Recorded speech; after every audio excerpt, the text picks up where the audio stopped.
Tingnan nyo yung butcheron, oh. Hi mga mami! So ayan, biyernes ngayon at ang biyernes, ang madalas na ulam ay munggo.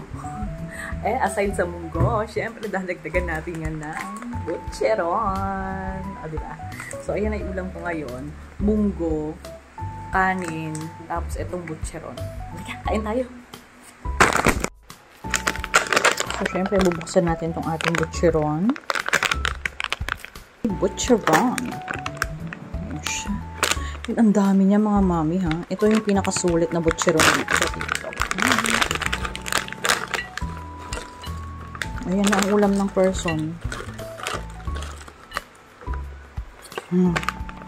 Ano yun naman, ang itsura na ng butcheron na yan. Ka-power. Patay.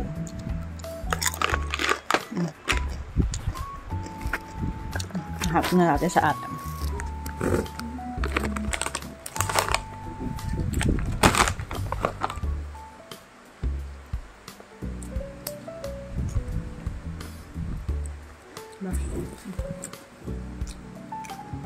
Hindi na tayo magsusuka kasi munggo na lang yun. Okay na ako dun.